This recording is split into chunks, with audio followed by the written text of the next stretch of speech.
ആകാശവാണി. നമസ്കാരം. പ്രാദേശിക വാർത്തകൾ വായിക്കുന്നത് ഹരിഷ്ണ.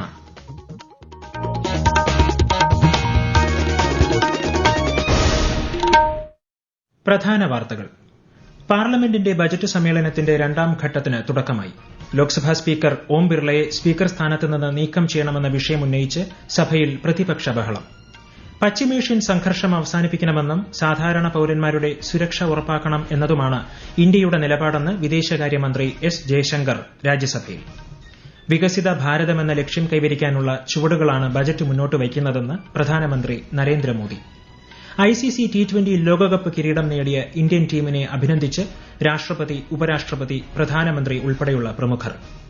കേരള ശാസ്ത്ര സാങ്കേതിക പരിസ്ഥിതി കൌൺസിലിന്റെ നേതൃത്വത്തിൽ തിരുവനന്തപുരത്ത് ആരംഭിക്കുന്ന centre of excellence in nutraceuticals മുഖ്യമന്ത്രി പിണറായി വിജയൻ ഇന്ന് ഉദ്ഘാടനം ചെയ്യും. സർക്കാരിന്റെ നിശ്ചയദാർഢ്യത്തിന്റെയും ദീർഘവീക്ഷണത്തിന്റെയും തെളിവാണ് സംസ്ഥാനത്ത് നടപ്പിലാക്കുന്ന വികസന പദ്ധതികളെന്ന് മന്ത്രി PA മുഹമ്മദ് റിയാസ്. വാർത്തകൾ വിശദമായി.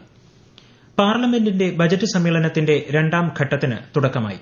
ന്യൂസിലൻഡിനെ പരാജയപ്പെടുത്തി ഐസിസി പുരുഷ T20 ലോകകപ്പ് കിരീടം നേടിയ ഇന്ത്യൻ ക്രിക്കറ്റ് ടീമിനെ ഇരുസഭകളും അഭിനന്ദിച്ചു. 11 മണിക്ക് ലോക്സഭ ആരംഭിച്ചപ്പോൾ അന്തരിച്ച സിറ്റിംഗ് എംപിമാരായ റിക്കി ആൻഡ്രൂവിനും മുൻ എംപിമാരായിരുന്ന കുമാരി സുശീല തിരിയ, ദേവി ബഗ് സിംഗ്, പൂരൻ മാസി റാം, KP ഉണ്ണികൃഷ്ണൻ എന്നിവർക്കും ആദരാഞ്ജലികൾ അർപ്പിച്ചു. തുടർന്ന് നിർത്തിവച്ച സഭ 12 മണിക്ക് പുനരാരംഭിച്ചു. ലോക്സഭാ സ്പീക്കർ ഓം ബിർളയെ സ്പീക്കർ സ്ഥാനത്ത് നിന്ന് നീക്കം ചെയ്യണമെന്നാവശ്യപ്പെട്ട് പ്രതിപക്ഷം കൊണ്ടുവന്ന പ്രമേയം ലോക്സഭ ഇന്ന് പരിഗണിക്കാനിരിക്കെ വിഷയത്തെച്ചൊല്ലി പ്രതിപക്ഷം സഭയിൽ ബഹളം തുടരുകയാണ്. അതേസമയം പശ്ചിമേഷ്യൻ സാഹചര്യത്തെക്കുറിച്ച് വിദേശകാര്യമന്ത്രി എസ് ജയശങ്കർ ഇന്ന് രാജ്യസഭയിൽ പ്രസ്താവന നടത്തി. നയതന്ത്ര ചർച്ചകളിലൂടെ സംഘർഷം അവസാനിപ്പിക്കണമെന്നും സാധാരണ പൌരന്മാരുടെ സുരക്ഷ ഉറപ്പാക്കണമെന്നതുമാണ് ഇന്ത്യയുടെ നിലപാടെന്ന് അദ്ദേഹം വ്യക്തമാക്കി. 20th February, expressing its deep concern and urging all sides to exercise restraint, avoid escalation and prioritize the safety of civilians. We believe and we continue to believe that dialogue and diplomacy should be pursued to de-escalate tensions and address underlying issues. Gulf മേഖലയിലുള്ള ലക്ഷക്കണക്കിന് Indian പൌരന്മാരുടെ സുരക്ഷയ്ക്കാണ് സർക്കാർ പ്രഥമ പരിഗണന നൽകുന്നതെന്ന് അദ്ദേഹം വ്യക്തമാക്കി. ഇതിനായി എംബസികൾ വഴി ആവശ്യമായ ക്രമീകരണങ്ങൾ ചെയ്തിട്ടുണ്ടെന്നും ശ്രീ എസ് ജയശങ്കർ പറഞ്ഞു. അടുത്ത മാസം 2-ാം തീയതി വരെയാണ് സഭ സമ്മേളിക്കുന്നത്. രാജ്യത്തെ ജനങ്ങളുടെ അഭിലാഷങ്ങൾ നിറവേറ്റുക എന്നത് സർക്കാരിന്റെ ദൃഢനിശ്ചയമാണെന്ന് പ്രധാനമന്ത്രി നരേന്ദ്രമോദി. വിദ്യാഭ്യാസം, നൈപുണ്യം, സർവകലാശാല ടൌൺഷിപ്പുകൾ എന്നിവ സംബന്ധിച്ച സബ്കാ സാത്ത് സബ്കാ വികാസ് എന്ന ബജറ്റാനന്തര വെബിനാറിനെ അഭിസംബോധന ചെയ്യുകയായിരുന്നു അദ്ദേഹം. വികസിത ഭാരതമെന്ന ലക്ഷ്യം കൈവരിക്കാനുള്ള ചുവടുകളാണ് ബജറ്റ് മുന്നോട്ട് വയ്ക്കുന്നത്. ഇന്ത്യയുടെ ആരോഗ്യ അടിസ്ഥാന സൌകര്യങ്ങൾ കൂടുതൽ ശക്തമായിട്ടുണ്ടെന്നും പ്രധാനമന്ത്രി പറഞ്ഞു. आपके सुझाव बहुत अहम होंगे. साथियों, जब इंस्टीट्यूशंस, इंडस्ट्री, एकेडेमिया मिलकर काम करते हैं तो परिवर्तन की गति तेज हो जाती है. बजट के बाद वेबिनार की जो ये सीरीज हुई है, मुझे विश्वास है उससे आने वाले समय के लिए ठोस दिशा मिलेगी. ऐसे ही प्रयासों से विकसित भारत की नींव और मजबूत होगी. കേരള ശാസ്ത്ര സാങ്കേതിക പരിസ്ഥിതി കൌൺസിലിന്റെ നേതൃത്വത്തിൽ Thiruvananthapuram Thonnakkal bio life science പാർക്കിൽ ആരംഭിക്കുന്ന centre of excellence in nutraceuticals മുഖ്യമന്ത്രി പിണറായി വിജയൻ ഇന്ന് ഉദ്ഘാടനം ചെയ്യും. KDISC, കിഫ്ബി, KSIDC എന്നിവരുടെ സഹകരണത്തോടെയാണ് കേന്ദ്രം സജ്ജമാക്കിയത്. വികസിത് ഭാരത് യുവ കണക്ട് പരിപാടിയുടെ 2-ാം ഘട്ടത്തിന് ഇന്ന് ന്യൂഡൽഹിയിൽ തുടക്കം.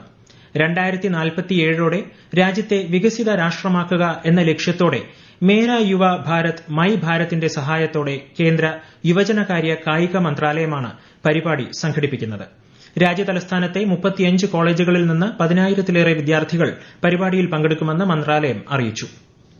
സർക്കാരിന്റെ നിശ്ചയദാർഢ്യത്തിന്റെയും ദീർഘവീക്ഷണത്തിന്റെയും തെളിവാണ് സംസ്ഥാനത്ത് നടപ്പിലാക്കുന്ന വികസന പദ്ധതികളെന്ന് മന്ത്രി PA മുഹമ്മദ് റിയാസ്.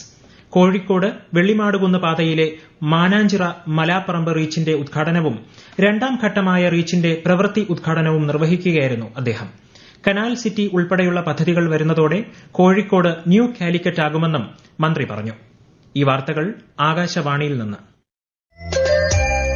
ആകാശവാണി വാർത്തകളും വാർത്താ അധിഷ്ഠിത പരിപാടികളും All India Radio News Thiruvananthapuram YouTube ചാനലിലും at All India Radio News Thiruvananthapuram Facebook പേജിലും AIR ന്യൂസ് _ തിരുവനന്തപുരം ഇൻസ്റ്റഗ്രാം അക്കൌണ്ടിലും at AIR news _ TVM X ഹാൻഡിലും ലഭ്യമാണ്. ICC T20 ലോകകപ്പ് കിരീടം നേടിയ ഇന്ത്യൻ ടീമിനെ രാഷ്ട്രപതി ദ്രൌപദി മുർമു, ഉപരാഷ്ട്രപതി CP രാധാകൃഷ്ണൻ, പ്രധാനമന്ത്രി നരേന്ദ്രമോദി, ലോക്സഭാ പ്രതിപക്ഷ നേതാവ് രാഹുൽ ഗാന്ധി, മുഖ്യമന്ത്രി പിണറായി വിജയൻ ഉൾപ്പെടെയുള്ളവർ അഭിനന്ദിച്ചു. 3 തവണ ലോകകപ്പ് നേടുന്ന ഏക രാജ്യമെന്ന അഭിമാനകരമായ നേട്ടം ഇന്ത്യ കൈവരിച്ചതായി രാഷ്ട്രപതി പറഞ്ഞു. ഇന്ത്യൻ ടീമിന്റെ കഴിവും നിശ്ചയദാർഢ്യവുമാണ് ഈ നേട്ടത്തിന് പിന്നിലെന്ന് പ്രധാനമന്ത്രി സമൂഹമാധ്യമത്തിൽ കുറിച്ചു. ന്യൂസിലൻഡിനെ 96 റൺസിന് പരാജയപ്പെടുത്തിയാണ് 3ാം വട്ടവും ഇന്ത്യ T20 ക്രിക്കറ്റ് ലോകകപ്പ് കിരീടം നേടിയത്. അടുപ്പിച്ച് 2 വട്ടം കിരീടം നേടുന്ന ടീമും ഇന്ത്യയാണ്. അഹമ്മദാബാദ് സ്റ്റേഡിയത്തിൽ 1.25 ലക്ഷത്തോളം വരുന്ന ഇന്ത്യൻ ആരാധകരെ സാക്ഷിയാക്കി സൂര്യകുമാർ യാദവും സംഘവും ഒരിക്കൽ കൂടി T20 കപ്പിൽ ത്രിവർണ്ണ പതാക പുതച്ചപ്പോൾ തുടർച്ചയായ മത്സരങ്ങളിൽ തകർപ്പൻ ബാറ്റിംഗ് കാഴ്ചവെച്ച മലയാളി താരം സഞ്ജു സാംസൺ ടൂർണമെന്റിന്റെ താരമായി. 4 ഓവറിൽ 15 റൺ മാത്രം വിട്ടുനൽകി 4 വിക്കറ്റും സ്വന്തമാക്കിയ ജസ്പ്രീത് ബുംറയായിരുന്നു ഇന്നലത്തെ കളിയിലെ താരം. മുതിർന്ന കളിക്കാരുടെ മാർഗനിർദ്ദേശവും പിന്തുണയും പ്രകടനത്തിൽ സഹായകമായതായി സഞ്ജു സാംസൺ. സച്ചിൻ ടെണ്ടുൽക്കറുടെ മാർഗനിർദ്ദേശം മത്സരത്തിന്റെ തയ്യാറെടുപ്പിൽ നിർണായകമായി. പ്രതിസന്ധി ഘട്ടത്തിൽ തിരിച്ചുവരാനായെന്നും രാജ്യത്തിനായി കഴിവിന്റെ പരമാവധി നൽകാൻ സാധിച്ചതായും സഞ്ജു സാംസൺ പറഞ്ഞു. I think today things have turned around. I think right after the New Zealand series, I was broke. I was completely out of my mind. I was like, okay, my dreams have shattered. Okay, what else can I do? But God had different plans. I think I suddenly came back into the crucial games and I did what I could for my country. So I think I'm very proud and very happy that I was courageous enough to dream about it. And actually things have turned up so nicely for me. So very grateful. കേരളത്തിൽ ഈ വർഷം ജനുവരി 1-ന് 18 വയസ്സ് പൂർത്തിയായിട്ടും തീവ്ര voter പട്ടിക പരിഷ്കരണ സമയത്ത് പേര് ചേർക്കാൻ സാധിക്കാത്തവർക്ക് പട്ടികയിൽ പേര് ചേർക്കാൻ അവസരം. voters.eci.gov.in എന്ന വെബ്സൈറ്റിലൂടെയോ ECI നെറ്റ് മൊബൈൽ ആപ്ലിക്കേഷൻ വഴിയോ ബൂത്ത് തല ഓഫീസർ വഴിയോ അപേക്ഷിക്കാം. നാമനിർദ്ദേശ പത്രിക സമർപ്പിക്കാനുള്ള അവസാന തീയതി വരെയാണ് പേര് ചേർക്കാൻ അവസരം. കൊട്ടാരക്കര രവി നഗറിൽ സജ്ജമാക്കുന്ന 80 കോടി രൂപയുടെ IT പാർക്കിന്റെ നിർമ്മാണോദ്ഘാടനം ഇന്ന് മുഖ്യമന്ത്രി പിണറായി വിജയൻ നിർവഹിക്കും. 10 നിലകളിലായി 1.47 ലക്ഷം ചതുരശ്ര അടി വിസ്തീർണത്തിലാണ് IT പാർക്ക് നിർമ്മിക്കുന്നത്. ഇറാനിൽ പുതിയ പരമോന്നത നേതാവിനെ പ്രഖ്യാപിച്ചു. US ഇസ്രായേൽ ആക്രമണത്തിനിടെ കൊല്ലപ്പെട്ട ആയത്തുള്ള അലി ഖമനേയിയുടെ മകൻ മോജ്തബ ഖമനേയിയെ പുതിയ പരമോന്നത നേതാവായി ഇറാൻ ഔദ്യോഗികമായി പ്രഖ്യാപിച്ചു.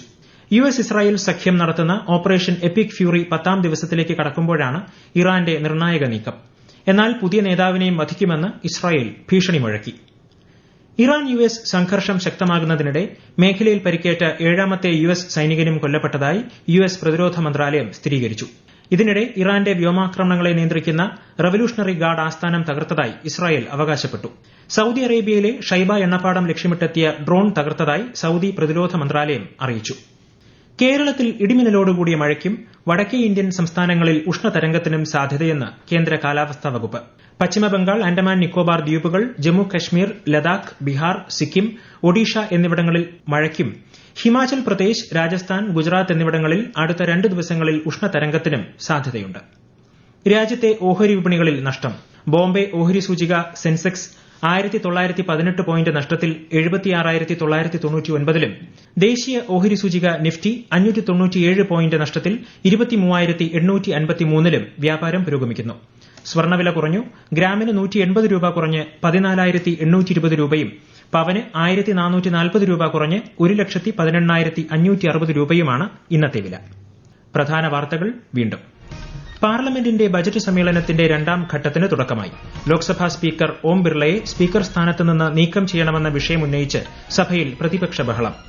പശ്ചിമേഷ്യൻ സംഘർഷം അവസാനിപ്പിക്കണമെന്നും സാധാരണ പൌരന്മാരുടെ സുരക്ഷ ഉറപ്പാക്കണം എന്നതുമാണ് ഇന്ത്യയുടെ നിലപാടെന്ന് വിദേശകാര്യമന്ത്രി എസ് ജയശങ്കർ രാജ്യസഭയിൽ. വികസിത ഭാരതം എന്ന ലക്ഷ്യം കൈവരിക്കാനുള്ള ചുവടുകളാണ് ബജറ്റ് മുന്നോട്ട് വയ്ക്കുന്നതെന്ന് പ്രധാനമന്ത്രി നരേന്ദ്രമോദി. ICC T20 ലോകകപ്പ് കിരീടം നേടിയ ഇന്ത്യൻ ടീമിനെ അഭിനന്ദിച്ച് രാഷ്ട്രപതി, ഉപരാഷ്ട്രപതി, പ്രധാനമന്ത്രി ഉൾപ്പെടെയുള്ള പ്രമുഖർ. കേരള ശാസ്ത്ര സാങ്കേതിക പരിസ്ഥിതി കൌൺസിലിന്റെ നേതൃത്വത്തിൽ തിരുവനന്തപുരത്ത് ആരംഭിക്കുന്ന centre of excellence in nutraceuticals മുഖ്യമന്ത്രി പിണറായി വിജയൻ ഇന്ന് ഉദ്ഘാടനം ചെയ്യും. സർക്കാരിന്റെ നിശ്ചയദാർഢ്യത്തിന്റെയും ദീർഘവീക്ഷണത്തിന്റെയും തെളിവാണ് സംസ്ഥാനത്ത് നടപ്പിലാക്കുന്ന വികസന പദ്ധതികളെന്ന് മന്ത്രി PA മുഹമ്മദ് റിയാസ്. പ്രാദേശിക വാർത്തകൾ കഴിഞ്ഞു. അടുത്ത വാർത്താ പ്രക്ഷേപണം 12:50-ന്.